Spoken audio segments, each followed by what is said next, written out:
scarf yesterday. tugahaye patro Now we give the scarf. mushake dore ngakari Now the scarf is there. We give it to the president. We give the. Dutaramane. Let us be together. Umuntu atarura ibitekerezo bye. Bring your mind here. Uburetse ibya dosiye yanze. Leave about your cases. Leave your children. And even your husband who is somehow complicated. Even your wife who is somehow complicated. Hey, hey, hey, hey.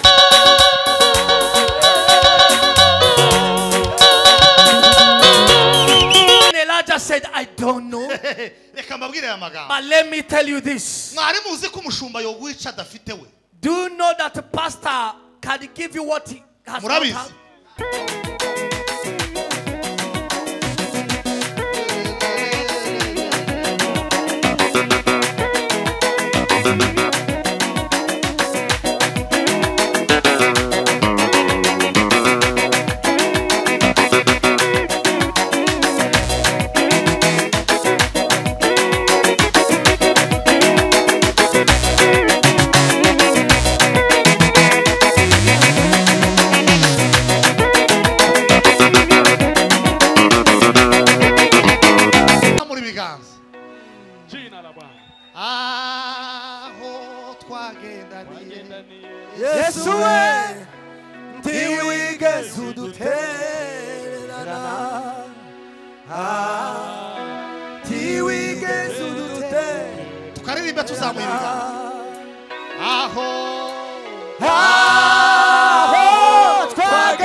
We thank God for this wonderful evening.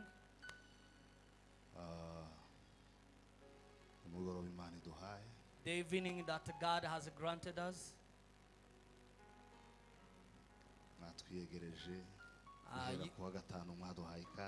You have given to us the warm welcome since on Friday. We really value that.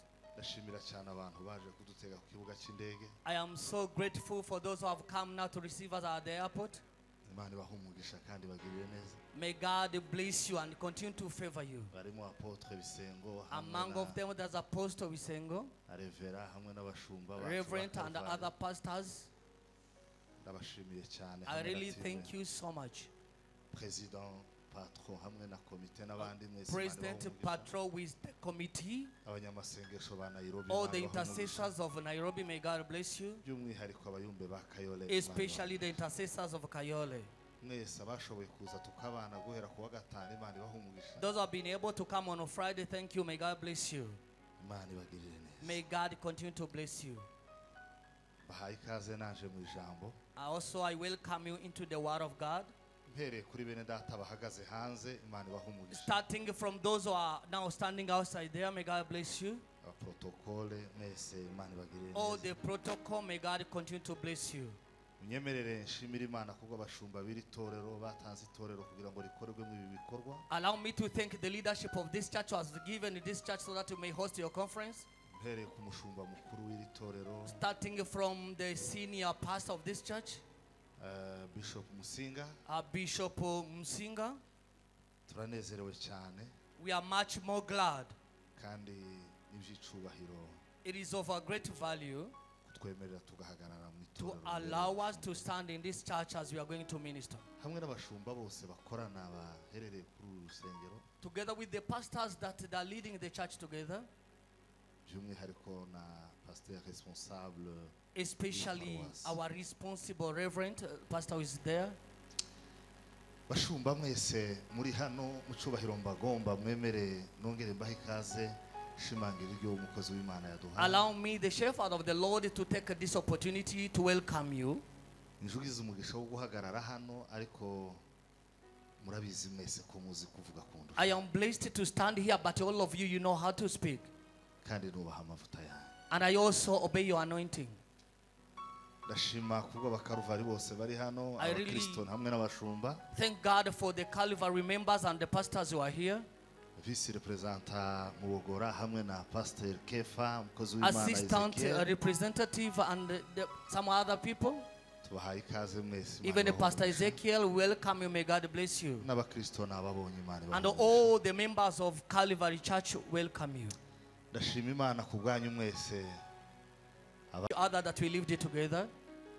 Pastor Espoir twariganye muri secondaire, umudamu we twiganye muri primaire. Even the pastor Espoir, we have been a classmate, even his wife. Namubonye nkaho umunsi umwe. I saw her around here. She is somewhere. Mwangaza makuru.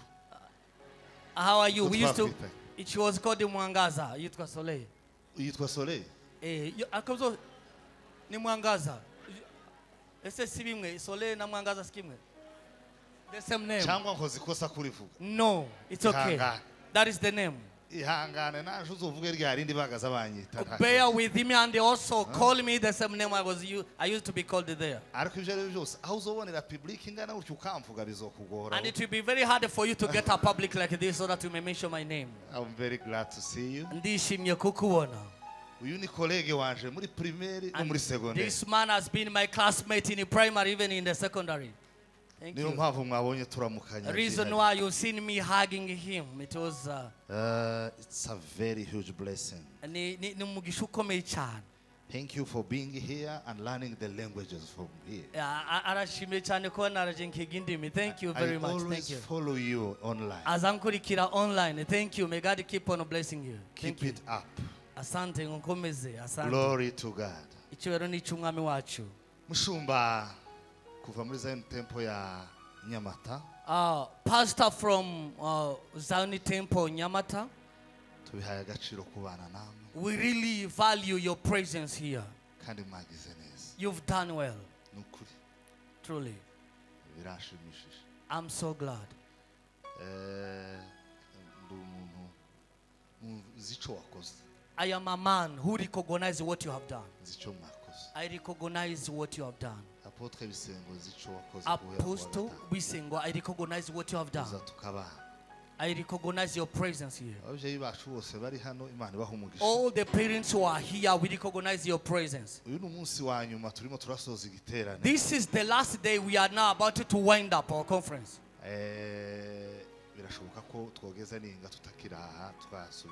And maybe next Sunday we might not be here.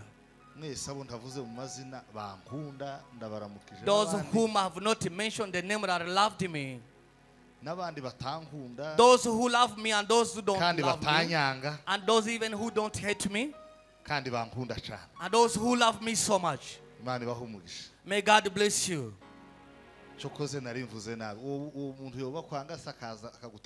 And nobody can hate you and can come to listen to you. It is not possible for it to happen.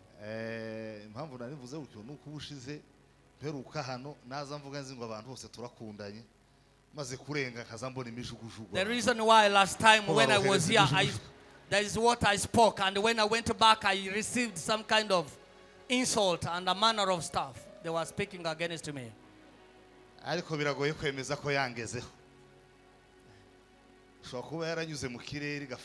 But maybe they have been flying just in the sky. And if I could have been hurt with those kind of insults, I couldn't have come. May God bless you. May God continue now to favor you. Thank you, people from online. Those in different corners of the world. May God release His supernatural blessings to you. We love you, we honor you, may God bless you.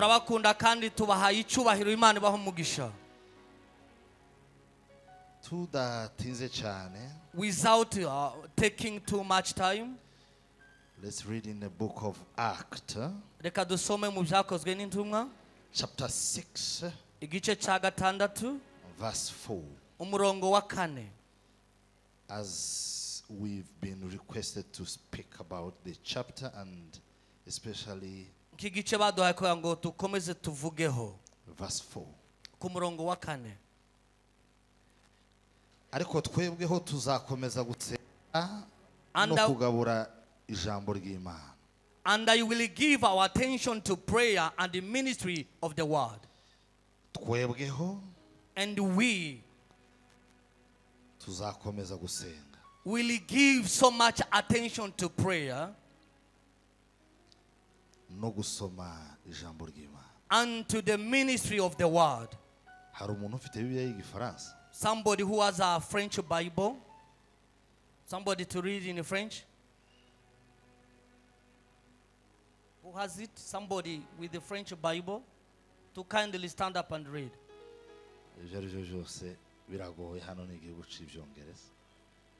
If you have it, you can read. Stand up, please. Be upstanding. Haguruka uifite. Yeah, okay. Let me give you a microphone. Et nous continuerons à nous appliquer à la prière et au ministère de la parole. Amen. Amen. Thank you. Nous continuerons we shall continue to pray. Et nous continuerons à nous appliquer à la prière. We shall continue to pray. Et au ministère de la parole. And also to the ministry of the word. Ni byiza kwiyo baguhaye umutwe w'ijambo uri buvugeho. It is much more good when you are given the topic to preach about. Kwari ryo jambo ukomeza kuvugaho. That should be the same topic that you keep on talking about. And all the revelation that you get, you should get it in line of this topic.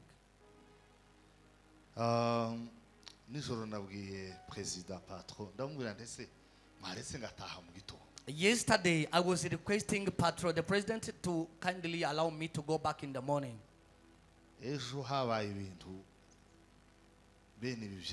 Yesterday, the conference was so powerful.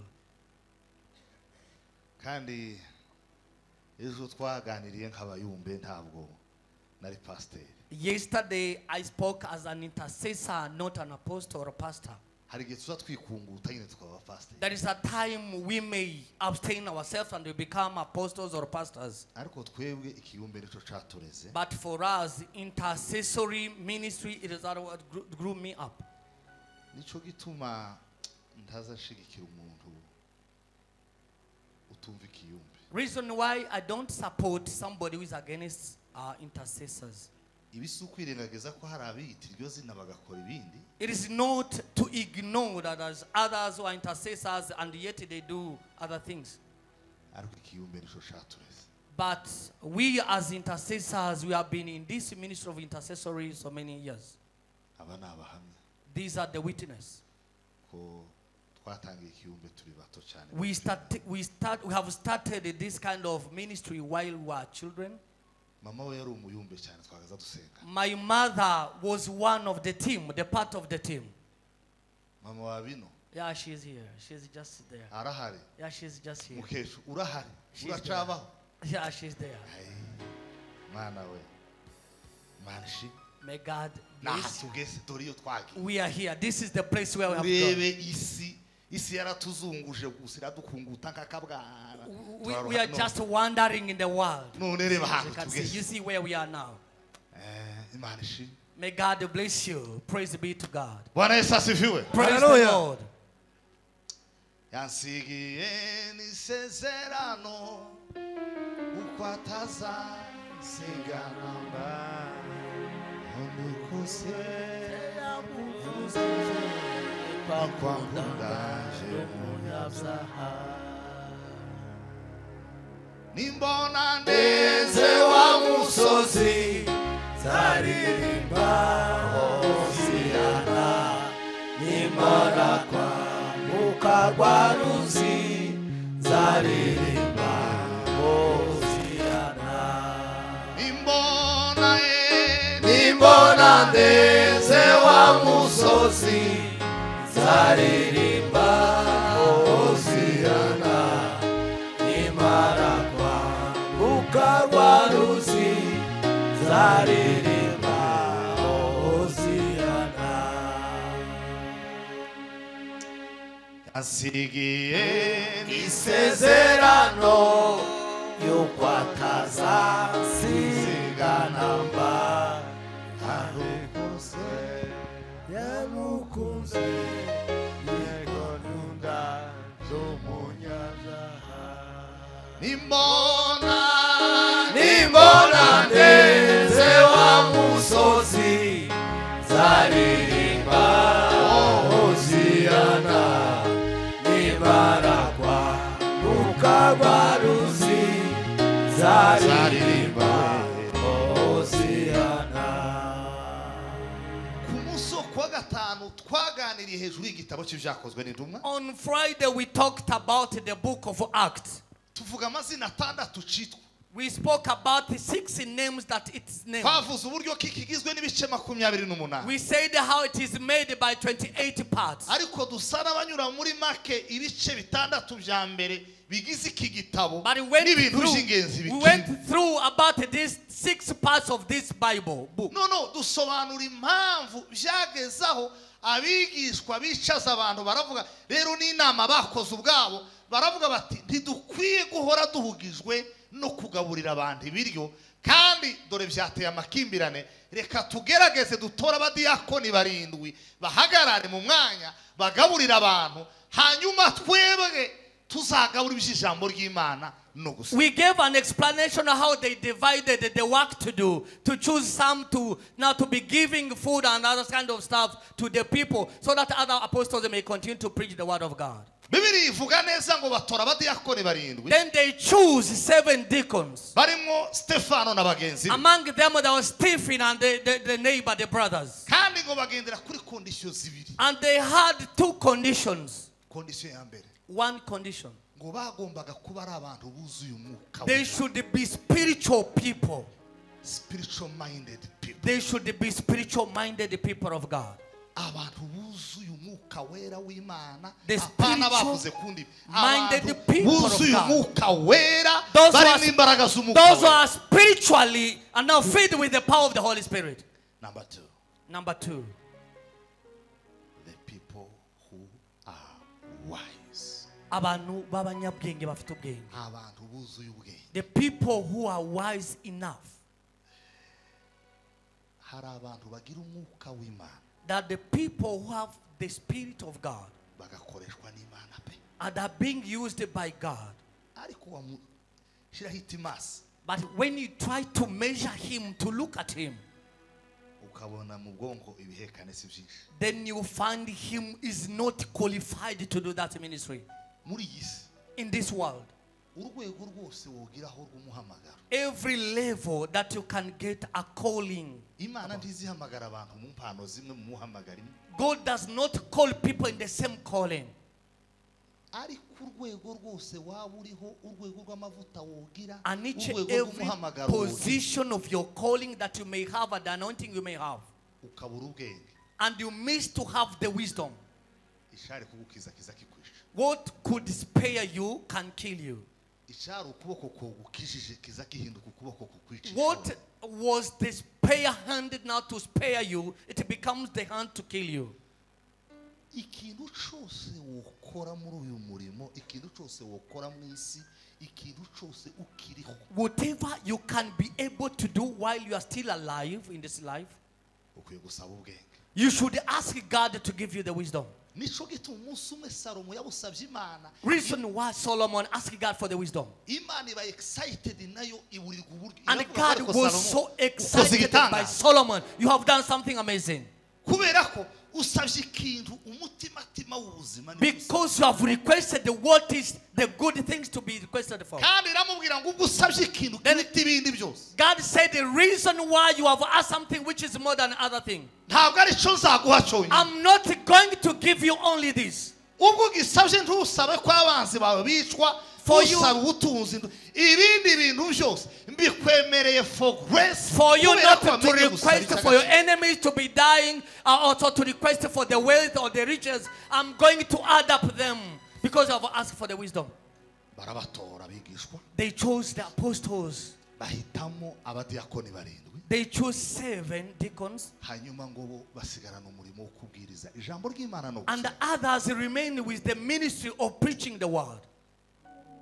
Hanyuma ejo ndetse guhera kuwa gatanu nenda gusoza navuze hejuru y'ijambo ry'Imana. Kuki bagumye kuby'ijambo kandi kuki bagumye kuby'amasengesho? Why the Kuwa remaining gatanu dusoza- apostles kept on preaching the word. kuwa gatanu dusoza twavugaga hejuru y'ijambo, On Friday we have been preaching about the word, ndetse n'ejo nibyo twavuze. and even yesterday we spoke about it. Ntabwo rero twenda kubisubiramo. We are not going to repeat it once more. Turavuga hejuru yo gusenga. We are going to talk about prayer. How to pray. Bagombaga gusigara basenga ariko babwiriza n'ijambo They ry'Imana. should remain praying while they are preaching the word. Nimba muhari nimuvuge ngo haleluya. If you are there, say hallelujah. Jakora mwamumbaye kure, iyumba hafi mbaguhobe, kaguhimisa itabarika, ariko ntacu uzagaruka. Ahuri niwe umvugira, kubera urukundo nkunda mwami we, kugira ngo ntazarimbuka. Mukunzi wajanze kunumva, akiri ishimwe ngushimiye. Mukunzi we, Mukunzi wajenze kunumva, haleluya. akiri ishimwe ngushimiye. Umwihariko wawe Yesu, wabayeho ukora ibitangaza, upfuye urazuka ni wowe wa mbere, imva yawe irarangaye magingo aya, iz'abandi zameze nk'ibyatsi. Imva yawe irarangaye magingo aya, iz'abandi zameze nk'ibyatsi.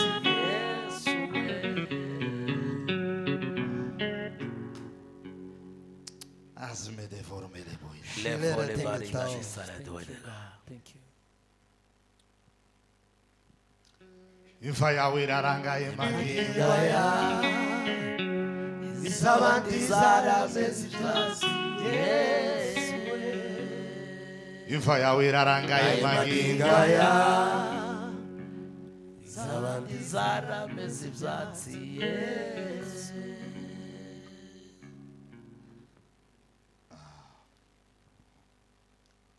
Amasengesho. Prayer. Amasengesho. Prayer.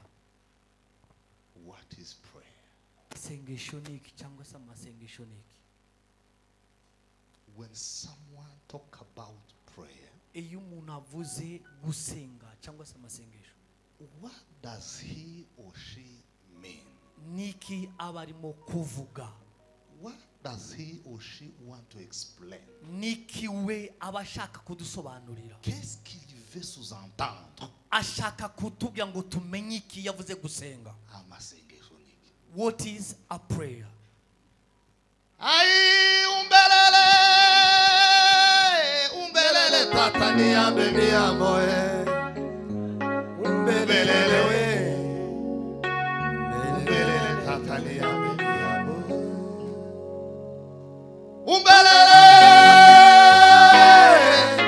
umbelele tata niambe miambo umbelele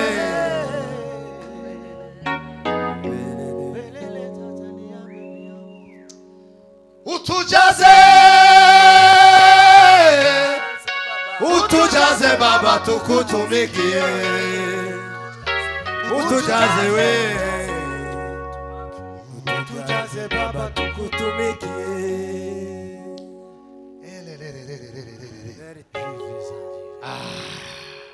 Amen. bakubwira umuntu mwegeranye ngo Tell your neighbor, ijuru risura ubugingo bwawe muri uyu mugoroba may heaven nama visit bahagaze you. mubwira Tell him or him, risura ubugingo bwawe muri may uyu the mugoroba heaven visit you. mweke abazamura ibiganza duha Imana icuba Lift up your head in the name of the Lord. ovugiriza Imana karuru mu Give bitekerezo a shout to the Lord. umbelele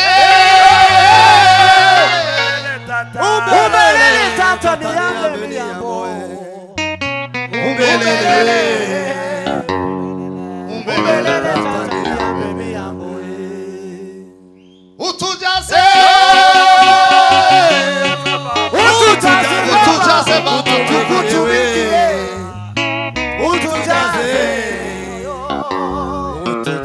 utujaze baba tukutumikie umbelele tata niambe miambo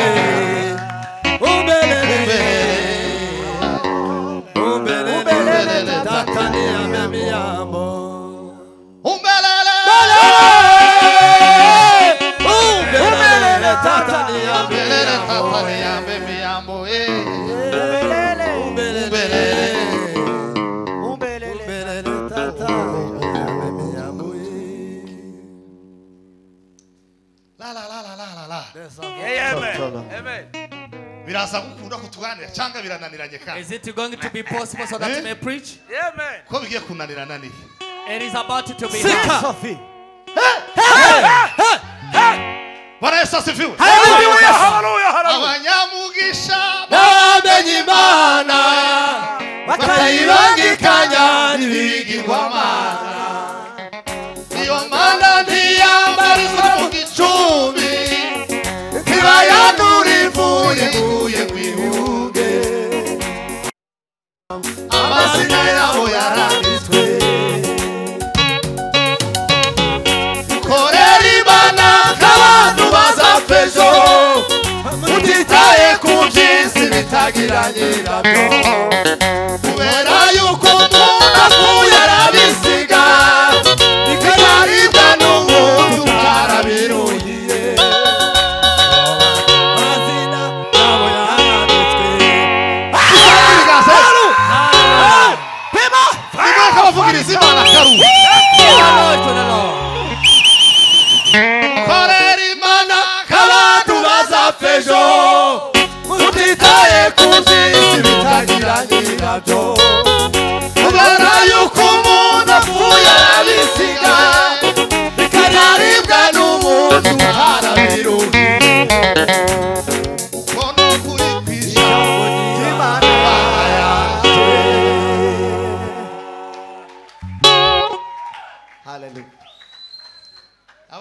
mbaye mbasavye urushakari. Pastors, I kindly Mwumvise request ko you. sa- turarutanze Muzehe papa ba Rugero sinzi aho mubonye. Our dad is there. Unyemerere nsare niwe nusaba uburenganzira imbere y'abandi bose. Allow me to be Niwe free to wandeze. do Niwe whatever I wandeze need imbere to y'aba do. bandi bose. Nuko Allow hasigaye. me, thank you. Mureme cyangwa muranga. Have you allowed me? Nta kundi mugira nije ufite mikoro. I'm the one who has the microphone. Nimuzamura ibiganza mwese yemewe. Muvugirize Imana. Mutekereje.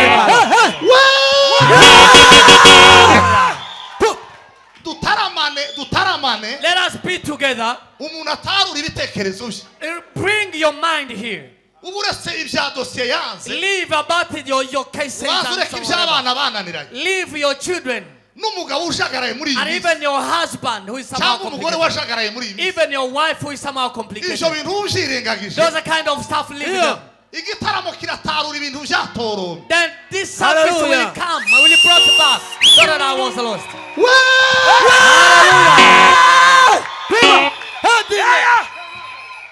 Bwira umuntu mwegeranye ngo igitaramo kiratarura ibyatoromye. Tell your neighbor that the service will bring those that were lost.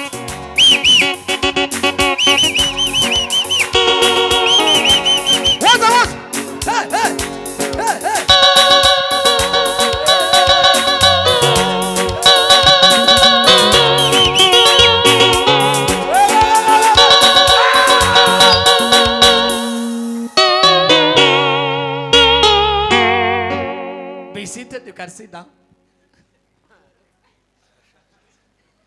Kandi ibi bintu mukoze ni byiza. And you have done well. Something wonderful. Hey!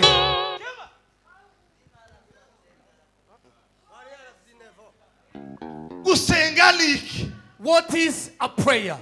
Mana himbazwe. Praise be the name of the Lord. Bwana sefiwe. Hallelujah. Ariko mwe nk'abahumiriza buke buri muntu abwira Imana ngo uyu mugoroba uyu munezero abera banezererewe hanga. Tell God that the joy that we have today. Muteranije na biriya bibazo mfite uyu munezero ubihutaze. Ziriya ntambara zimpagaze imbere. Uyu munezero abera banezerewe. The joy of the Lord. Ubihutaze bihutaze. So it may just now. Zamura ijwi wirangara senga zamura ijwi. Tell your God to destroy what was now. Gibre des enfilés. Praise be the name of the Lord. Hallelujah. Wangela vrede de fe. Originalite trouble ebinavao. Gibere de nevre se. Thank you. Thank you, Jesus. Wangela sambre de se fe. Maria Artere des enfilés. Disasole complique. Tangula silare me de fe. Saedile sinaritere. Artere de sembre. Originalite trouble ebinavao. We Libre thank you. des enfilés. Saedile trouble ekinaoba. Langola sambani deteriorazione de Trianiste. We thank you. Wangela Jesus. briganisme. Sika wasimeriere bro. Artere des enfilés. Pamuda baba simode. Contexte des incidents. Solare barriere. Wangela briganisme des Originalite trouble Restare de gare. Silaride longada massimo. Father, we Wangela thank you. darame se Father, fe. we thank you. Waneza bo Father, we amabe thank you. seko. Father, we thank you. Retare de classe ne Rahelo garia esso. Wangala bregene fu. Warere delle talo marite. Vuga ngo amen. Amen. Bwira umwegeranye ngo Imana yumve gusenga kwawe. Tell your neighbor, may God now receive your prayer. Amasengesho kimwe n'ibindi bintu byose byo mu mwuka. A prayer the same way every spiritual thing. Biza bigira ibisobanuro bisa n'uko umuntu yahuye n'Imana. They have the meaning according to how you have comprehended our God. Uko wahuye n'Imana niko kuza kugena ibisobanuro ugira ku byayo. The way you met with God is what makes your things to be known by Him. N'inshuro wahuye n'Imana nizo zazigena uko ubyumva And also, n'amazina ubyita. the many times you have met with a God, it gives you the name to name our God. Buriya As you know, mfata urugero rumwe rwa Yesu gusa. give just an example of Jesus Christ. Kuva mu itangiriro kugeza mu byahishuwe From Genesis to Revelation, handitsemo Yesu. Jesus Christ is written there. Kandi muri ibi bitabo byose And all the books, afite amazina He atandukanye. has different names. Mu itangiriro From Genesis, bamwita urubyaro rw'umugore. they call him the seed of a woman. Agaragara kandi akavuga nk'urubyaro rw'umugore. As a seed of a woman. Ariko kandi mu gitabo cyo kuva But in Exodus, avuga nk'umwana w'intama wa Pasaka. He spoke as the Lamb of God of the Passover to be crucified. Murumva kera ko bitandukanye. Now it is a different thing. Wasimba waje mu Balewi. When you skip to Leviticus, Akavuga nk'igitambo cyatambwe. in Leviticus as the Lamb crucified, Deja biratandukanye. the sacrifice was already crucified. Waje mu gitabo cyo kubara. When you go to Numbers, Akavuga nk'urutare rwakubiswe rutanga amazi. they speak him as a rock, as striking and give the water. Waje mu gitabo cyo guteka kwa kabiri. When you go to Deuteronomy, Avuga ko wari warahanuwe. they speak him as a prophet that has been prophesied. Wasimba waje mu gitabo cya Yoshua. When you go to Joshua, Akavuga nk'umugabo w'ingabo z'Uwiteka. they speak of him as the leader of the host of heaven. Wigira imbere mu gitabo cy'abacamanza. When you go to the Judges, Avuga nk'umuhanuzi wacu. he's spoken about as our prophet. Waje mu gitabo cya Rusi. When you go to the book of Ruth, Avuga nk'umufatanyabikorwa w'ijuru. as the partner of heaven. Waje mu gitabo cy'abami. When you go to the kings, Akavuga nk'umwami wari warahanuwe. they speak as the king that has been Waje prophesied. mu gitabo cya Esiteri. When you go to the Esther, the book of Esther, Avuga nk'umutabazi wa Isiraheli. is spoken by help of Israel. Waje mu gitabo cya Nehemiya. When you go to Nehemiah, Avuga nk'uwakijije amaboko. is spoken by the person who has saved the hand, Umuntu of Israel, wakomeje amaboko. who has strengthened the hand. Waje mu gitabo cya Ezira. When you go to Ezra, Avuga nk'uwubatse urusengero. spoken as a person who has strengthened, who has built the temple. Waje mu gitabo cya Yobu. When you go to the book of Job, Avuga nk'umucunguzi waje. as our Redeemer, Hahandi yavuze ngo nje ndabizi neza ko umucunguzi he said, I waje. know that my Redeemer is alive. Kandi ngo amaherezo azahagarara. And to the end he shall stand on earth. Aravuga ngo amaso yanje atarayundi. And was my own eyes. Muzamura ibiganza duhe Imana Give icyubahiro. glory to the Lord. Sema haleluya. Hallelujah. Waje mu gitabo cya Zaburi When you go to Psalm, ngo yitwa Imana imbere ya byose. it's called the God who is mighty. Waje mu gitabo cy'imigani When you go to Proverbs, Yesu akitwa intego yanje. Jesus Christ is my purpose. Waje mu gitabo cy'umubwirizwa When you go to the book of Ecclesiastes, Yesu akitwa uwahozeho. Jesus Christ is the one who has been. Waje mu ndirimbo ya Salomo When you go to the songs of Solomon, akitwa umukunzi wanje. it's called my lover. Muvuge ngo haleluya. Praise the Lord. Waje mu gitabo cy'abahanuzi When you go to the book of prophets, baba bahanuzi bato n'abakuru the minor and the major one, bamwita umuhanuzi wari warahanuwe. they call him the prophet that has been prophesied. Matayo nawe ngo aje kwandika And when Matthew was about to write, iwamwita umwami. he called him as a king. Mariko ngo aje kumwandika When Mark wrote about him, iwamwita umukozi. and he said he's a master. Ngo bigere kuri Luka And when it came to Luke, amwita umuganga. he called him a doctor. Ngo bigere kuri Yohana When it became to John, amwita umwana w'umuntu. John he said the son of man. Bwana Yesu asifiwe. Praise to be the name of the Lord. Paulo ngo aje kumwandika mu nzandiko ziwe When Paul was about to write about him in his epistles, amwita umwami uri iburyo bwa data. he said the king who is at the right hand of the Father. Nimwe kabanyeganyega mugire mutima. Hallelujah. Vugiriza Imana karuru You bitekereje. can give a noise to the Lord. Mu gitabo cy'ibyahishuwe In the book of Revelation, ayi akitwa umwami uje kandi uganje. is called the king who is Who is coming, Jesus? who is ruling, is on reign. Bityo rero Now, abantu bakaza basobanura ibintu by'umwuka ubundi babisobanura uko udasanzwe ubyumva once people explain it differently to how you understand, ucanganyikirwa and it get confused, mu gushamburiya si ngombwa that is not good for us now to ngo ntabwo bibaho. pray for the Mama witchcraft. shahu It is we. not there. Mama we yego hari abafite ibicupuri That baza those- kugenda ni nani Who have the fake gift or kagendana medical. ibintu batoye ku mayarara ariko ushamburiza ibaho ba. But it is there. We have to do it. Yeho! Uwo abashamburizi bataranyura iwiwe ngo abana basinzire bari bamaze umwaka badasinzira niwe wowe uvuga ayo magambo.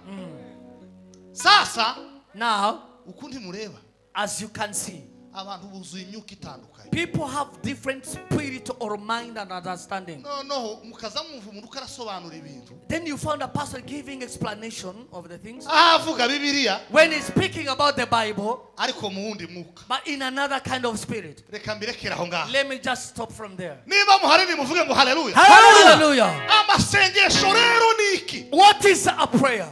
Gusenga ni iki? What is to pray? Bwana Yesu asifiwe. Hallelujah.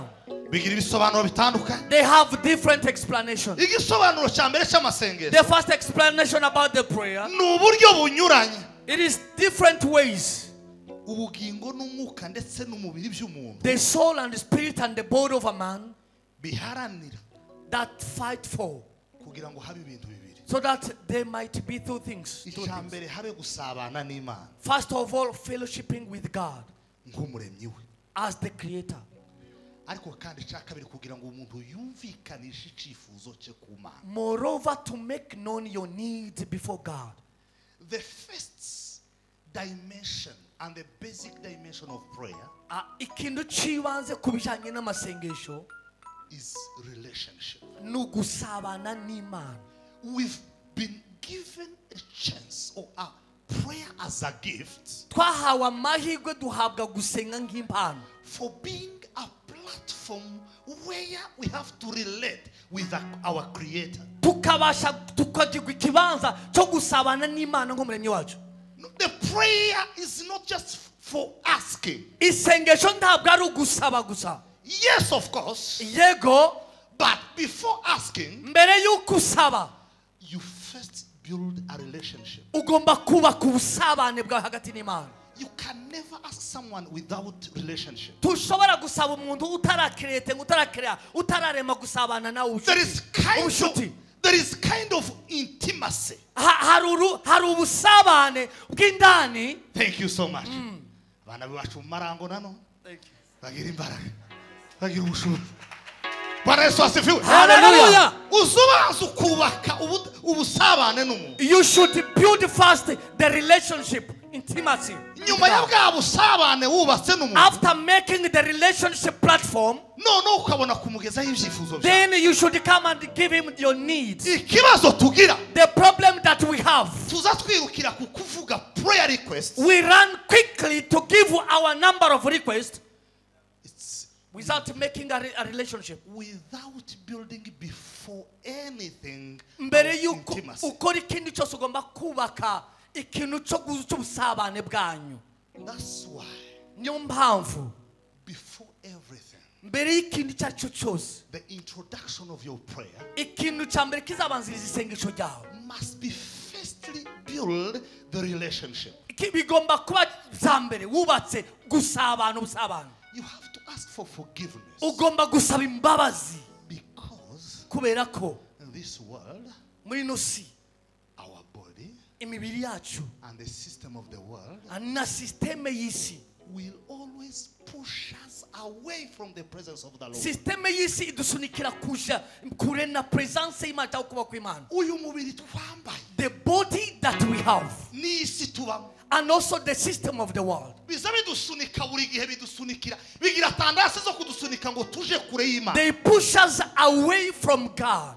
Iyo wagiye rero When you go far away from God, uzuza ubugingo bwatokoye, you come when your soul is already hurt. ni byiza ngo igihe ugarutse imbere y'Imana It is better when you come back before God. uhere mu kwibwira ngo Mana mbabarira, You start from asking God for the forgiveness. Mana nyeza, God sanctify me. Mana ntunganya, God cleanse me. kugira ngo amaso yawe akwitegereze neza. So that the eyes of the Lord may behold unto you. Nimumara kurebana neza n'Imana, After beholding with God, noneho wibwira uti burya then we request now, ndahwereye, I'm dying.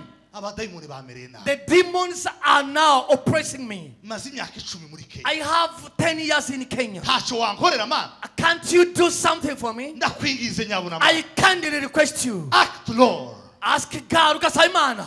please Lord, Ukabwira Imana ngo nyaboneka. I'm there. Ndasaba. You know the language of my heart. Uzi icyo nsaba icyifuzo cy'umutima wanje. Uzi imvugo z'umutima wanjye. Do you want is my request? You know what I'm asking. Uzi icyo ndimo kugusaba. You know what I'm asking. Even before speaking, Ndetse mbere yuko nkivuga wamaze kukimenya. you know it. Urakizi mbere yuko ngisaba. Can you change something, Lord? Urashobora kumpindurira ibyanje. Can you act? Urashobora kugira icyo ukoze. I need breakthrough. Ndasaba kugira ngo ibyanje bicemo. I need your blessing. Ndasaba umugisha wawe. May you bless the fruits of my womb. Agasanira imbuto z'inzina yanjye. Can you bless the works of my hand? Urashobora kugasana imirimo y'intoke yanjye. Can you bless this country? Ugasanira igihugu Can cyanjye. you bless this world? Ugasanira isi. Can you bless my church? Ugasanira itorero ryanjye. Can you give my body the strength? Give ubugingo bwanjye imbaraga, umubiri wanjye imbaraga. Then you go. warangiza ukagenda. muzamura ibiganza duhimana Hallelujah, give glory to the Lord.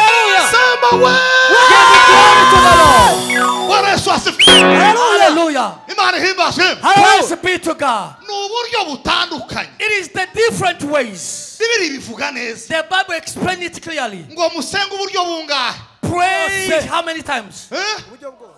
uburyo bwo In bungahe all ways of mu prayer. yandi magambo si uburyo bumwe In bubaho another one, it is not one way. hari uburyo butandukanye bwo There is gusenga. so many ways of prayer. You can pray by kneeling down, Urashobora gusenga upfukamye, by laying down, uryamye, by working ugenda, silently, ucecetse. as Anna did. Sorry? Anna. Anna Anna did it. ku buryo Anna yabikoze.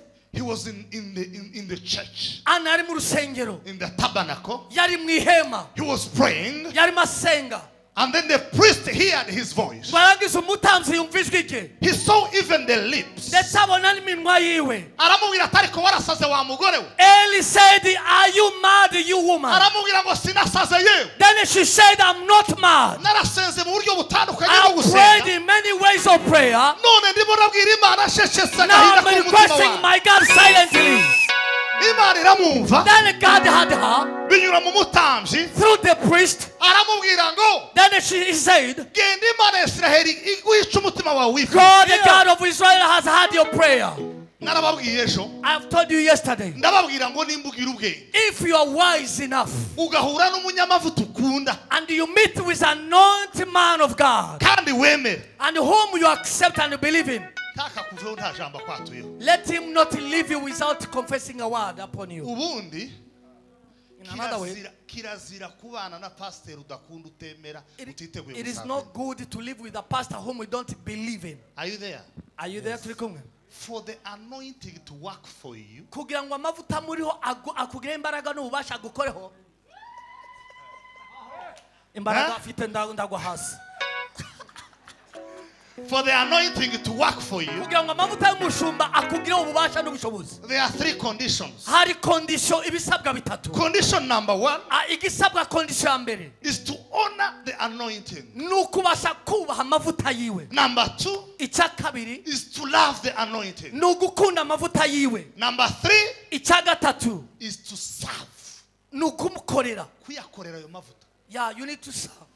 Amavuta ntazokugirira umumaro, nta muhamagaro uri ku mushumba wawe uzokugirira umumaro nimba utamukunda, If you don't love your pastor, the anointing which is upon him will not be nimba effective. utazumwubaha, It will not be effective kandi nimba utiteguye if you gukorera aya don't mavuta. obey him and serve that anointing. Icyatumye Elisa ahabwa impano zikuje kabiri za Eliya The reason why Elisha was given double portion of Elijah, nuko izo kondisiyo ko ari zitatu zari zuzuye. it is because Elisha had those kind of conditions. Yakunze Eliya He loved Elijah ngo arangize aramugandukira. and also he obeyed and accepted him. Muzamubwiraga ngo yakoraga iyindi mirimo. Do you know that Elisha would, you think that Bari Elisha may be doing it? ukumutwaza ibitabo n'imizigo It gusa. was just to help him carry Yagasa amutwaza imizigo gusa. carrying his bag, luggage, Aramugandukira, and obey him, aramukunda, and also loved him, aramubaha, and also obeyed, ariko kandi akorera amavuta. and also served the anointing that Elijah had. Ngo bashe gutandukana, When they were about to depart to the separation, Eliya aramubwira ati ariko wa muntu, then Elijah said, "You man, aya mavuta warayakoreye, you have served this anointing, warayakunze, you have loved it, kandi waranyubashe. and you have obeyed me. Mbwira icyo nuvuga. Kindly ask me anything that I can do."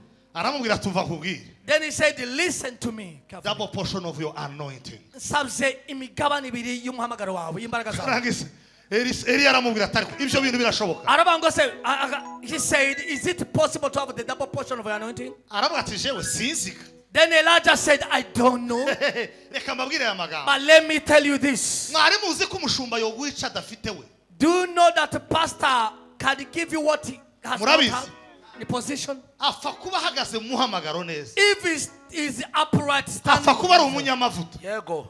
Uzi neza ko akorera Imana. If you know that your pastor serves God. Kubera ko ntabwo tuba dukorera Imana abashumba bahagarariye ngo dukorere abashumba twirengagije Imana yabahamagara. We don't serve God, and also the pastor are responsible by now not acknowledging them. Iyo Imana ibonye twakiriye bugufi abo yahamagaye, When God sees us kneeling down, bowing down, obeying them, izibahera umugisha wo kuturagira, and He gives them the blessing to shepherd us, ikaduha umugisha nk'abaganduka And He gives us the blessings to obey them.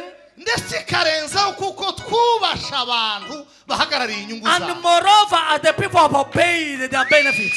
Niba muhari nimuvuge ngo haleluya. Hallelujah. Say hallelujah. Bwana Yesu asifiwe. Praise the name of the Lord. Izi kondisiyo ko ari zitatu. These three conditions, Nzambibwira n'abakristo mbere y'umushumba. I always tell my servant Nkababwira they ngo are back at home. nimba tubana hano utanyemera utankunda ngwino dusezerana ugende. I ask them if they don't accept me, they don't obey my calling and my anointing, to just come and so that we may separate.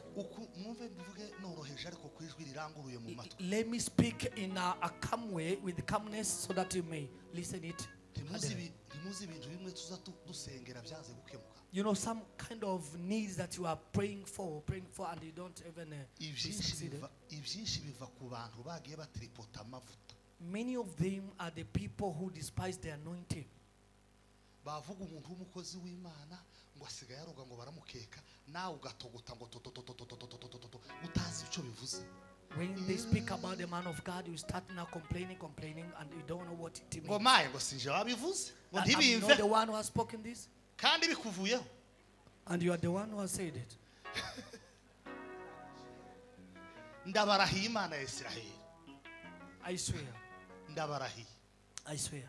abantu benshi So many people, tuza tuja mu ngo zabo. when we go in their homes, Wamusengera uko Imana ikamubwira ngo ibibazo afite ntibizokemuka burundu. when you pray upon him, God tell you that the problem he has are not going to be finished. Keretse azaje gusaba imbabazi uri. Unless he goes back and asks for forgiveness. Ndabarahiye. I swear. Sinovuga amazina y'abantu. I cannot mention the names of people. No. Ariko ndabazi. But I know a number of them. Haba n'ubu Even now, hari abantu bahe bagira ingaruka z'ibintu bagiye the people undergoing the consequences of what they have seen. muzamubwira ngo niki cyatumye Dawudi asanga aho Sawuli aryamye akanga kumwica kandi yamuha. Why David came and he found Saul was lying down, I did not kill him. Yaravuze ati aya maboko yanje. He said, my hands, Kuvuga ngo akore ku muntu wasize. for me to touch the anointed man of God. Areba ku ruhande. No. He turned around. Ibibazo abantu benshi bafite hano mu buzima busanzwe. The problem people have in this life Ejo that we live in. narababwiye ejo ngo umurozi yokuroga ugahungira ku Mana. Yesterday I said you may be witchcrafted by the witch. Ariko se wogirana ibibazo n'uw'Imana yasize But ugahungira. you can't be hurt, but you should run to God. Ukaja se kwibwira ngo ngirira neza ngo mbabarira ngo uwo wasize umwirengagize. You can't ask God to forgive you once you have not obeyed your pastor. Imana izayubaha kandi kubahisha abo yasize. God can make you honored and say honor those he has anointed. Muri bukibwira Miriam na Aroni ngo ese mwatinyutse gute? He said to Aaron and Miriam, how? Are you brave enough? Muri bazima. Are you crazy? Umuntu waje nasize The man of God have anointed who is Moses, kandi ntibaza babesha. and they were not even lying. Bazavuga batari ko Mose washatse umunyamahanga. They say Moses was intermarried with a foreign woman. Birashoboka ko uvuga n'iby'ukuri. You can truly meet with those things. Tambarari n'umwana umushumba yabyaye haragaragara. Ariko ntiwemerewe kuvuga ayo makuru. You are not allowed to speak that kind of Ikintu cyose stories. kireba uwasizwe mbagira inama. The things concerning the anointed man of God, Uzureba hirya arebane n'uwamuhamagaye. turn around and look the one who was Uzureba anointed. hirya arebane n'uwamuhamagaye. Please let him go and let him just handle the case with God. Uwo bigenderamo ukamera nka bya byatsi by'imfizi zagize intege nke. Let you not suffer as when the lion are fighting or the elephant. Ndashamburiye gutya birenze ubwenge. Nimukoma amashyi kubera ko shamburiye. Give an round of applause to God. Bwana Yesu asifiwe. Hallelujah. Sema haleluya. Hallelujah. Amasengesho n'uburyo butandukanye umuntu asabanamo n'Imana ariko akumvikanisha icyifuzo kiri ku Our mutima. prayer is there are different ways that you fellowship with your God and you make known to God your needs. Ariko kandi si uburyo butandukanye gusa. But it is not only the different ways. N'umuyoboro wihariye umuntu uri mu isi It is the asabaniramo n'ijuru ririmo uwamuhamagaye It is n'uwamuremye. the channel that is there so that you may fellowship with your God. N'umuyoboro It is the channel. ni telefone nk'uku dukoresha telefone. It's the same as the phone that we use. hari akaririmbo twagaza turirimba ngo ntabarza There's a song we used to sing that ndagutabara nkwereke call upon me, Bikomeye. then I will Iyo come niyo- to help you. ngo niyo telefone ihamagara ye And that is the phone that uyu ni umuyoboro amasengesho ni ukuvuga ngo iyo uvuze ngo baba yetu uliye mbinguni when you say our heavenly Father, our father in heaven our heavenly Father, notre père qui est aux our cieux heavenly Father. ni ukuvuga ngo uba ukomboje nimero y'ijuru So you are dialing the number of heaven. definisiyo ya gatatu The second definition, ni nayo soreza I mean the third one, and I'm going to wind up with it. ni ikiganiro hagati y'umuntu n'Imana aho basabana ndetse buri wese akora ibimureba It is the maze conversation. bakavugana hasabwa umusaruro Imana igomba gutanga n'umuntu agomba gutanga nawe It is the conversation that you make with someone and it gives the outcome, the result. ikiganiro The conversation hagati y'umuremyi n'icyaremwe between the creator and the one he has created. hagati y'umuntu uramya Imana n'Imana iramywa Between the worshipper and the one to be worshipped. mwumve kondisiyo kugira ngo amasengesho abe afite imbaraga Listen to the condition so that your prayer may be effective. ariko mbere yo kuvuga izi kondisiyo Before we speak about these conditions, mu ijambo rimwe amasengesho ni iki in just one word, what is the prayer? ni ugusaba wumvikanisha icyo wifuza It is to make known your needs to God. ni ukwinginga ngo usaba yumve It is to intercede so that the one you are asking to hear, to listen to you and hear your prayer. ubundi In another word, kugira ngo amasengesho yawe agire agaciro so that your prayer may be effective and be valuable, hari kondisiyo zitanu zisabwa there's 5 conditions that is there which is needed. agaciro k'amasengesho kangana n'intego yatumye usenga The value of the prayer, it is equal to the purpose of the prayer. munyumve Listen to this. amasengesho agira agaciro Your prayer has the value iyo impamvu yatumye usenga ari impamvu yemewe yejejwe if when your plan, your purpose to pray is holy, sanctified. kuwa gatanu cyangwa nimba ari ejo narababwiye ngo hari umuntu wigeze kuza azana $1,000 arakinyereka we On a arambwira Friday. ngo nje kukubwira ngo aya mafaranga nzayaguha ariko mbere yo kuyaguha senga Imana busha mpamagara On Friday, somebody brought me $1,000 so that I may request on behalf of him so that Bush may call him. ico gihe Bush yarayoboye Amerika At that time, Bush was the president, George W. Bush was the president of the ndamwe USA. se aguhamagare ngwino To call you, yes. bantu bakimirongo mugira amahoro yene Peace be with you. aguhamagare ngwino So that the US president to make a phone call to you, kuyihe nimero by which number, using which number? ngo yaje My number, my personal number. ayibwirwe niki ngo Imana imere What will he make? Who is going to tell George W. Bush your number? ndamwe se none se Bush ashobora kuzava ku president hari abaperezida ba Afrika adahamagaye nabe nibisa handi And I told him, Bush may even quit the leadership even without calling some presidents of Africa. wewe aguhamagare For the US president to make a phone call to you, rwose you said yes. atampamagara So that I can call him. yamayicara Then he sat down. arenze ukuguru kukundi Then he sat down. none ngo arenze ukuguru kukundi When he put the leg on top of the other, kuwa gatanu narababwiye ngo ngira intege nke y'ahandi ariko singira intege nke ku maso on Friday I said I may be weak in another part, but I'm not weak on my ngo eyes. ngire gutya ngo ndebe urukweto When I looked, I found his shoes. mbona rufite amabuye hano mu gatsinsi I found his shoes has the stones on the sole.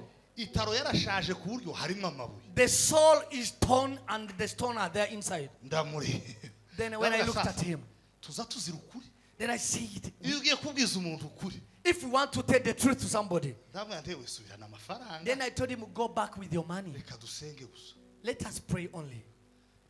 amasengesho agira agaciro kangana n'intego yatumye usenga The prayer is valuable equally to the purpose that made you to pray. usenga ngo abantu bashwane ayo masengesho Imana akanganya agaciro n'uhawusenga ngo abantu bahuze And if you pray for the differences to happen among people, it is not equal to the one who pray for the unity. No. intego The purpose of your prayer. intego igira uburemere nihereza amasengesho uburemere. The purpose give the value to your prayer. Iyo ni condition ya mbere. That is the first condition. Condition number 2. Condition number 2. Ni igihe umarana n'Imana. It is the time you spend with God. Amasengesho agira agaciro bingana n'igihe umarana n'Imana. The prayer is valuable according to the time you live. Ntimunyumve nabi. Don't now understand me differently. Ntabwo ari ugusenga umwanya munini. It's not praying for a long time. Ariko ni imibanire umuntu afitanye n'Imana. It's the livelihood that you have with your God. Iyo umuntu abanye n'Imana cyane. When you live with your God so many times, bamaranye umwanya munini nayo. You live with Him with so many Ntabwo times. bisaba amagambo menshi. It doesn't require so many words to be spoken. Eliya yahagaze kuri Karumeli. When Elijah stood on the mountain of Carmel, avuga amagambo abiri gusa. he spoke 2 words. Nako ni atatu. It is 3 words he spoke. Yaravuze ngo bimenyekane ko ari wowe Mana. Let it be known that you are the God of Israel. Icyo ni kimwe. That is 1. Kabiri. Number 2. Naje bimenyekane ko ndi umugaragu wawe. So that it may be known that I am your servant. Gatatu. Number 3.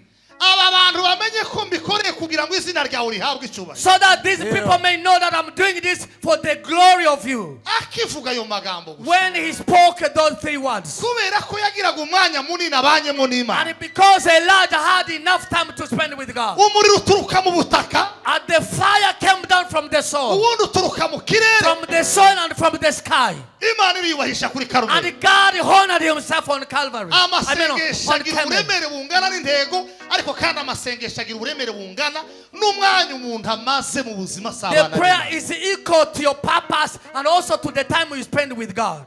Bwana Yesu asifiwe. Praise the Lord. Ubundi ugomba guha agaciro usenga kurusha ukusenga. You should value the one you pray or you worship more than how you pray. Muranyumvise? Have you heard me? Ugomba guha agaciro usenga kuruta kwiha agaciro kuruta guha agaciro Give usenga. value to one you pray to, not to the prayer that you pray. Hari abantu bazi ko Imana ziba attracted n'amavokabulere maremare. There are some people who thought that God may not tally long. Think about Ugahindura imvugo. the vocabulary that you may use. Mana yanje we. Different languages you speak. Seigneur Jésus. You change the languages in your prayer. Father God. You change your language in prayer. Katonda wange. Mukama. Nakaremeka wange. Ukavuga Imana mu mazina atandukanye n'indimi zitandukanye. Abecha. Ukavuga Imana muri ubwo buryo. Hari abapolyglotte.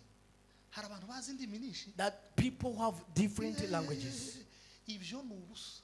Those are in vain. It is just something which is vain. Ijambo rimwe gusa. One word before God. Rivuye ku mubano wimbitse. Which is from the intimacy that you have with God. Rijya rihindura amateka. It can change and turn around. Ugomba guha agaciro usenga kuruta uburyo usenga. You should give value to the one you pray to more than your prayer. Bwana Yesu asifiwe. Hallelujah. Kandi nanone. And moreover, hari igihe tuba dusenga ngo Mana nyumva. there's a time we pray that our Heavenly Father. Oh yeah? No. Oh yeah. No. Imana yigeze inanirwa kumva ryari? There's no. Ahubwo ukwiye gusenga ngo Mana shoboza nkumve. You should ask God to enable you not to comprehend or understand Him. Ngo Mana nyumva ngo waracecetse cyane. Father, listen to me, understand me. Ngo ariko Mana. You've turned back from me. Bariko waracecekanye. Ngo ariko Mana. Ngo arikuzi kubemerera bakanseka. Ngo ariko Mana. You allow them to mock against me. Ngo ai yakoyo singowe.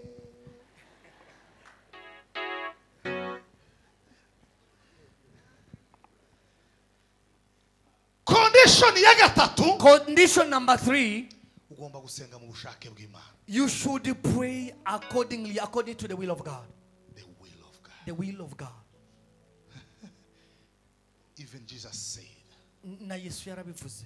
when you pray, Nimuja gusenga nimusenga. pray like this. Muzasenge muri uburyo. Our Father who art in heaven. Imana data twese uri mu ijuru. Ubwami bwawe buze. Let your kingdom come. And your will be done Ubushake bwawe bube in this world muri no si as it always happened in heaven. kuko biri mu ijuru. Ubushake bw'Imana nibwo buza bugena uburemere bw'amasengesho. The will of God determines the heaviness of your prayer.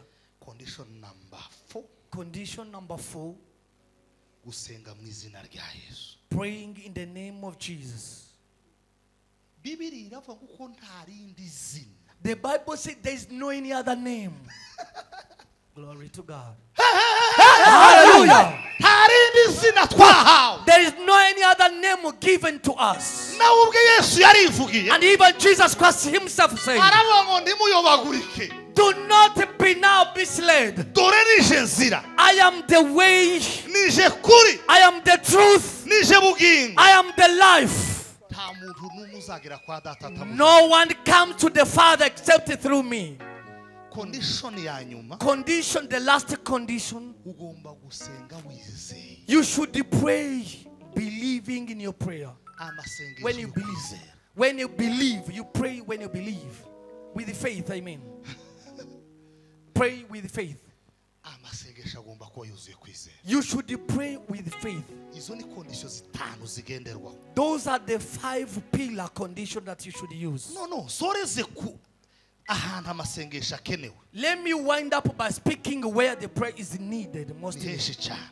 Mostly. Nta hantu nta mutosengera. There's no anywhere that you should not pray. Nta kintu na kimwe utosengera. There's no anything that you can't pray for. Ariko But ndavuga ahantu habiri gusa kugira ngo tugire umwanya wo gusenga. let me just mention like two manner of prayer. Ahambere hakenewe amasengesho ni mu miryango yacu. In our family, we need prayer in our families. Si vere de nombre de Zava. E la ritere drable ne baria. Ai numa za Yesu zikaribula we. Numa za Yesu zikaribula. Zikaitwa ulio igulu zina ya Yesu. Aiwe zikaitwa ulio igulu zina ya Yesu. Indumwa za Yesu. Indumwa za Yesu zikaribula. Indumwa za Yesu. Indumwa za Yesu zikaribula.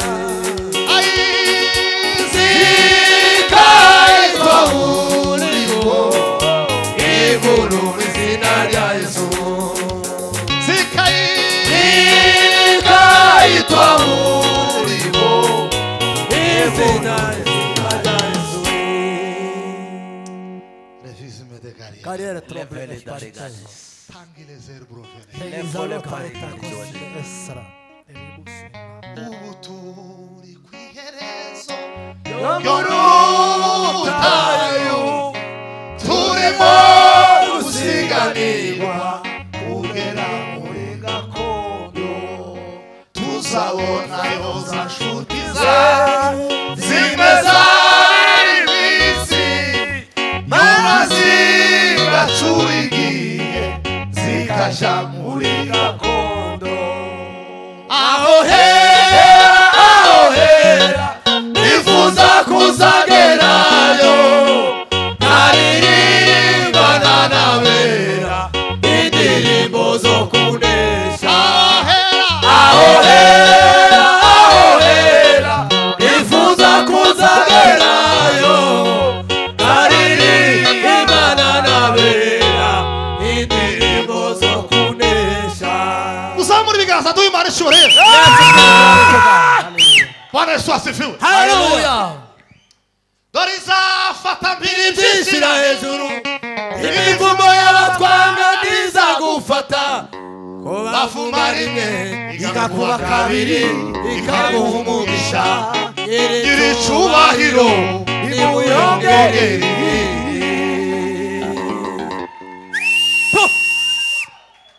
Benova.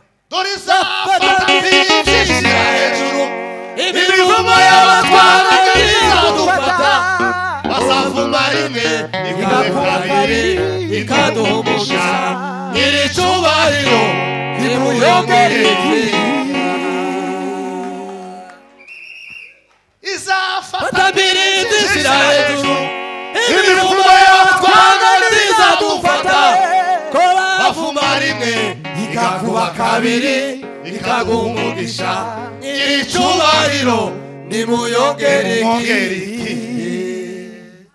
yeme nimwe nk'abasamura ibiganza duhimana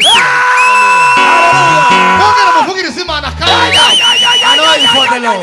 Hallelujah. tangira sambre de se Hallelujah.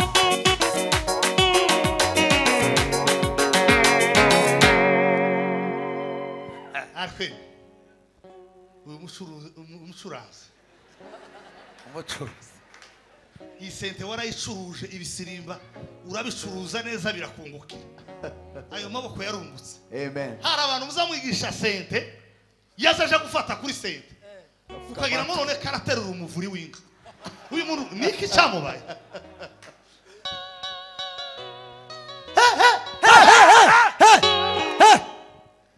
tucyanye Yesu na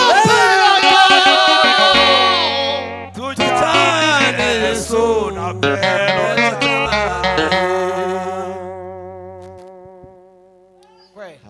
tucyanye Yesu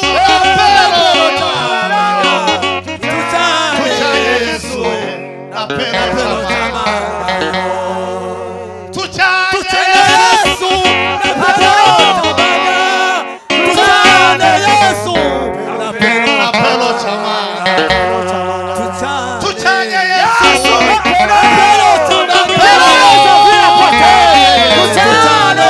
tucyanye Yesu na pelo chama ai bigabe biri bingina nimbele za kigu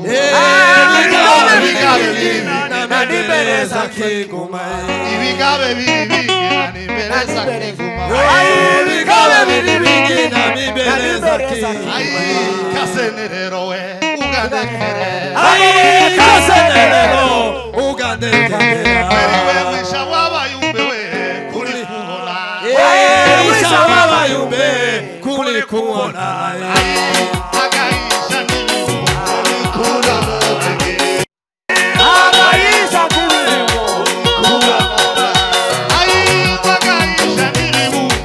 tugamulagi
Resume your seat. I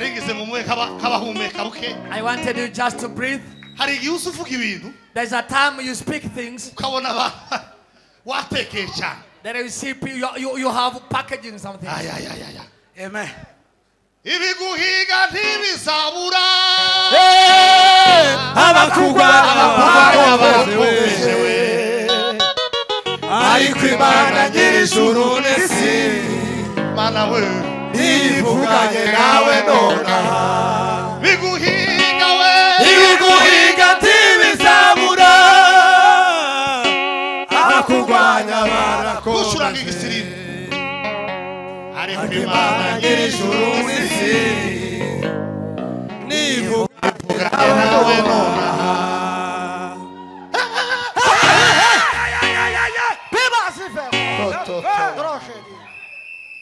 hadi za Mungu simama imara ukiamini utaziona.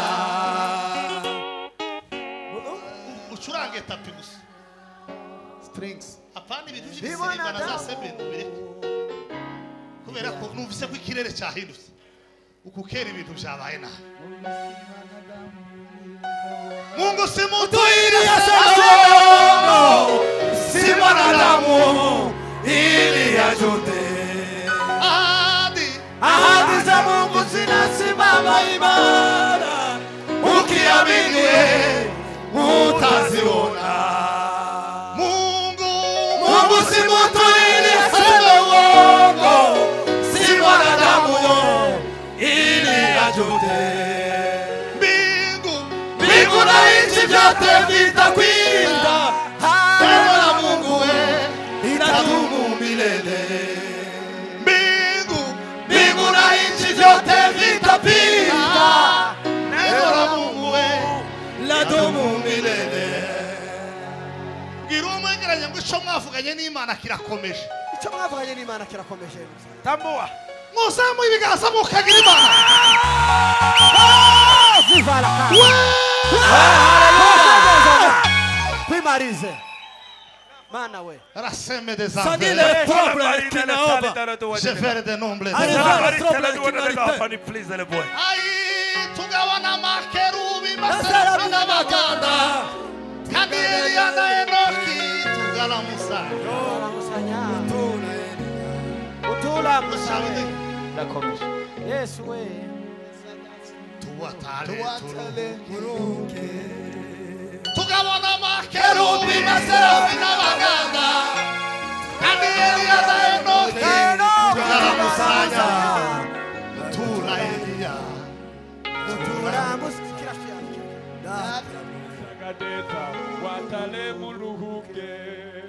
wisha warulema tubuwini mbande zoshiwe wisha warulema tubuwini mbande zoshiwe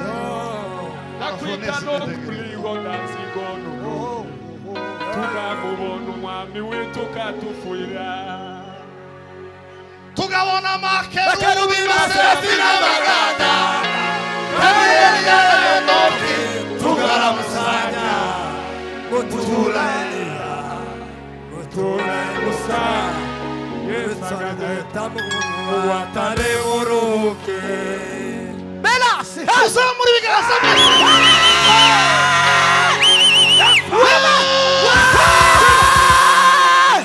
Wate. tugabona makerubi maserafi n'abaganda kandi Eliya na Enoki tugala Musa Gutula Musa, yesagata watale muruke. Shengero lya lulema mweshimuri hano mukwiliro kwilege cyanya kikiliho hano yesagaliuka kutwala bemezi agatuyabila tweshi tuyijolo bushambale. Hallelujah! ayimeduwe mukombozi wiwe yeme Bilazo. Province.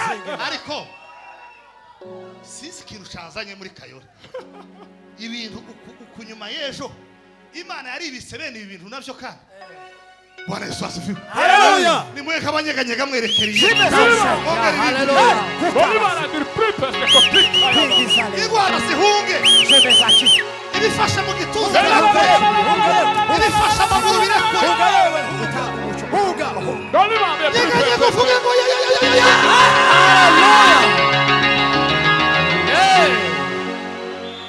attirme des affaires tangi la sirare ay ay ay ay ay washime des affaires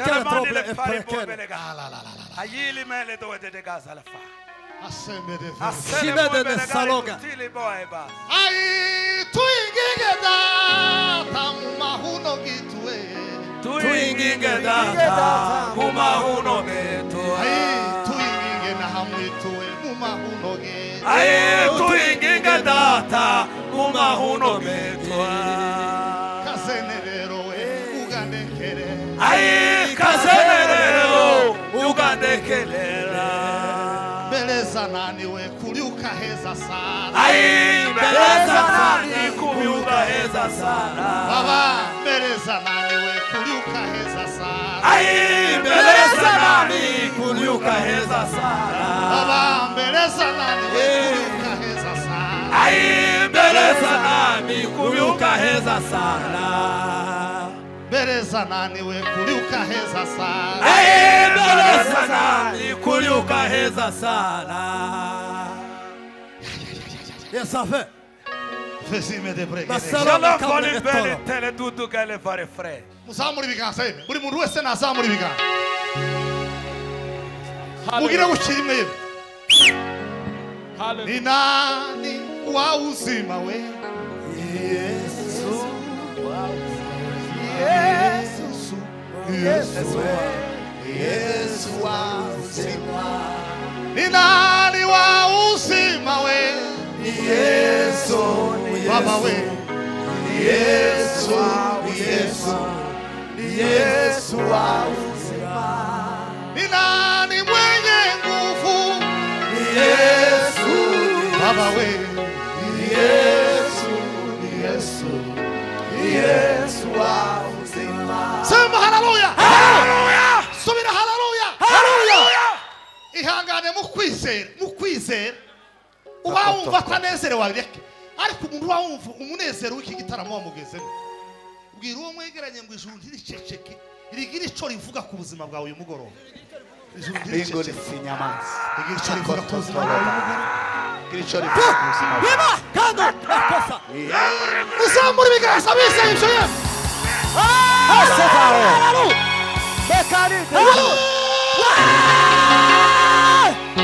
Bwana Yesu asifiwe. Hallelujah. Mwongere muzamura amaboko hejuru. Dazo. Odina. Ai, jameni Yesu yupo. Ni kweli Yesu yupo. Tunamtangaza yupo. Tumeona. Samura amaboko neza yewe. Jameni Yesu yupo. Ni kweli Yesu yupo. Tunamtangaza yupo. Tumeona kazi zake. Jameni Yesu yupo. Ni kweli Yesu yupo. Tunamtangaza yupo. Tumeona kazi zake. Jameni Yesu yupo. Ni kweli Yesu yupo. Tunamtangaza yupo.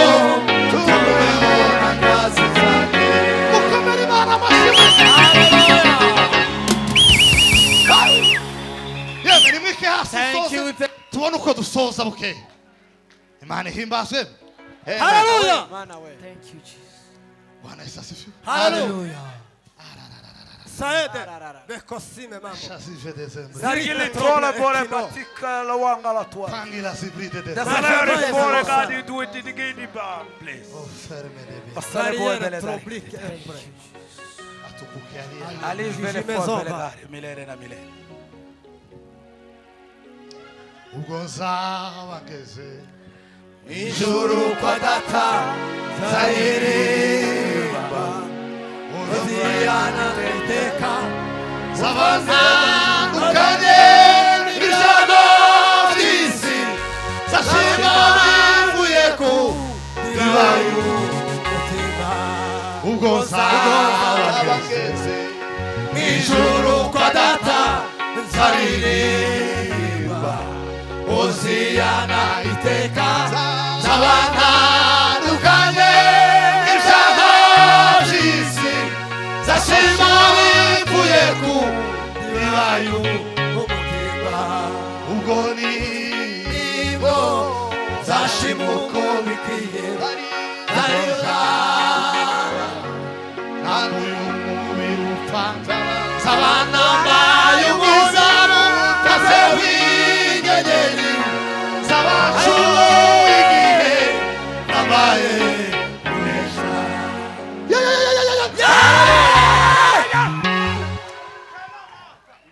Je fais cette épreuve. Sakatane osala tambre. Washime descend. Ajeneza otala karite. Zaungala dare me fe. Asinalate le kabrini variere troppe. Venemo della taglia. Nevarizme solene nganda. Inyungu ya mbere yo gusengera mu muryango. Otala. The first benefit of praying in a Ahantu family. hambere yo gusengera ni mu muryango. The first place to pray is in a family. Amasengesho yo mu muryango The prayer in a family. akora iki? What does it do? Mbivuge nihuta. Let me speak when I'm hurrying. Atuma bagize umuryango bahuza umutima It makes the people of the family to join together the heart. bakagira ubumwe bwo mu muryango. I don't have the fellowship in their family. Hari umugabo wita Filipo w'i Kaisariya, There's a Philip of Caesarea. Paulo yagazagereyo ngo agatindayo When Paul winked at him, he used to spend kubera ko bagiraga igicaniro cyo mu muryango. because they used to have the altar, the prayer where they Icya kabiri kigomba gutuma amasengesho mu muryango The second one in a family. nibwo buryo bwo kwerekana ko mushize Imana imbere. It is the only way to show that you are putting God first. Zaburi 16 umurongo w'umunani Psalm 116:8. hazavuga ngo nashize Uwiteka imbere yaje It says, I put God before me, ngo kubera ko ari iburyo bwaje. for he is at the right hand of me. Ninde wabasha kwitanga umugambi w'ihoraho Farawo yarananiwe n'inyanja yarananiwe ninde we ninde wabasha kwitanga umugambi w'ihoraho Farawo yarananiwe n'inyanja yarananiwe Farao yarananiwe n'inyanja yarananiwe Oh, Farawo yarananiwe n'inyanja yarananiwe inyungu ya gatatu The second benefit, the third one the third one I mean, yubaka inkiki ituma Imana irinda umuryango. he built a wall that makes the family to be not protected. Bwana Yesu asifiwe. Hallelujah. Ça construit les miracles qui protègent la famille. To build a wall as a protection of a family. Amasengesho azayubaka inkuta zirinda umuryango. A prayer can build a wall that can protect your family. Zaburi 127 127. hazavuga ngo Uwiteka atari urinze umudugudu The Bible says, if it is not God who protected the city, ngo abarinzi babera amasusa.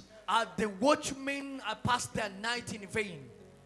Umuntu umwegeranye kutazi impamvu mwicaranye wamubwiye ngo uburinzi ndengakamere bw'ijuru bugendane n'ubuzima bwawe. The extraordinary protection of the Lord to walk with you.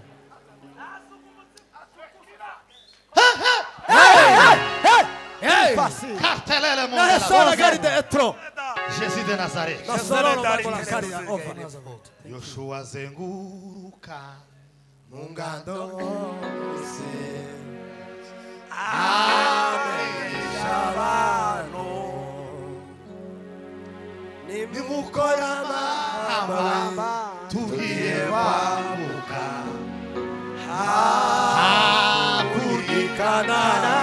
hakuryikanani vuza impundu urangurura irabana ibyuwa munsi byamamaze muri Kayole bikwire mu isi yose uvuga neza utabitinya kuko umunsi wegereje aba Yesu tugiye kwambuka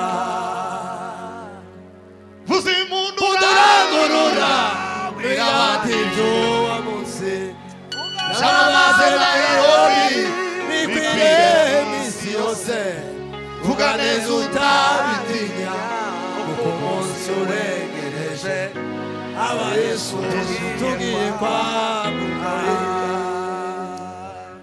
iyindi nyungu izituma abana bo mu muryango bigishwa kumenya Imana Another benefit in a family that makes people to obey God. amasengesho arakenewe mu miryango The kubera prayers ko needed umuryango in a wasengewemo uza wigisha abana kumenya Because Imana. the family that prays teaches their children to obey God. Mu gitabo cy'imigani ngira ngo ni 22 umurongo wa 6 Proverbs haza havuga 22. ngo menyereza umwana Train your children inzira ngo akwiye kugira gute the way that he should follow. kuzimundura Jamamaze muri Afrika ikwire mu isi yose vuga neza utabitinya kuko munsi wegereje aba Yesu tugiye kwa noko wajime des Levez les délédare de terre. legime des enfants Le guirine osse le bobere de jenife des ombres des Mare jenife filarite troble e pozineva angela sibrife des ombres Shalwanga nisbe asina osalaga angela brogene Bobele banda la Venite doble esperite ariko ndanezerewe Yesu we ayingu itekura komeye Ingoma yawe n'amahoro Ingoma yawe ntizahaguka Mana ndakuririmba ibihe byose iteka yemewe Zamamaza gukomera kwawe kw'isi Ibyo ukora n'ibitangaza abantu Zamamaza gukomera kwawe kw'isi Ibyo ukora n'ibitangaza abantu Zamamaza gukomera kwawe kw'isi Ibyo ukora n'ibitangaza abantu Zamamaza gukomera kwawe kw'isi Ibyo ukora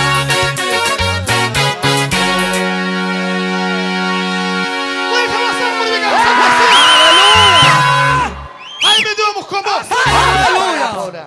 subizamo sebeni gato One more time. yabitanga yohoye Zamamaza gukomera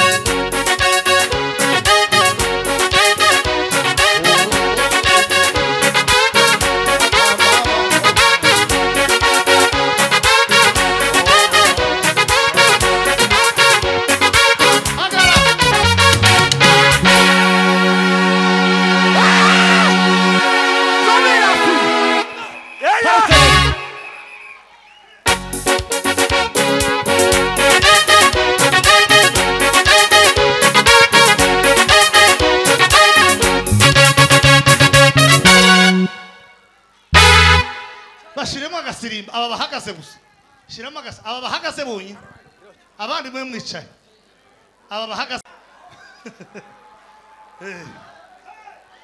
Jise des affi J'ai fait la forêt. affiliation des barisés Prends la te la donne.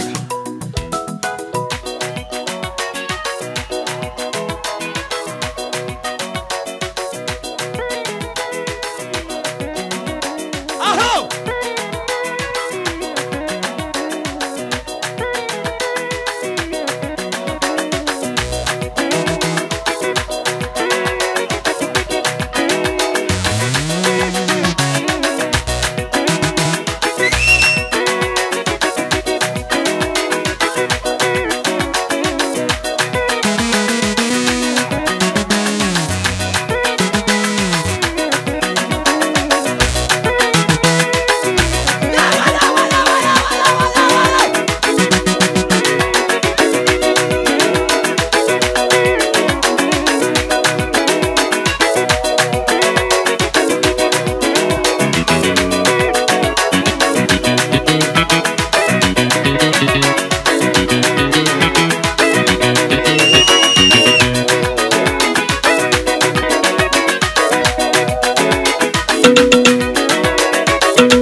Thank you. Thank you. Resume your seat.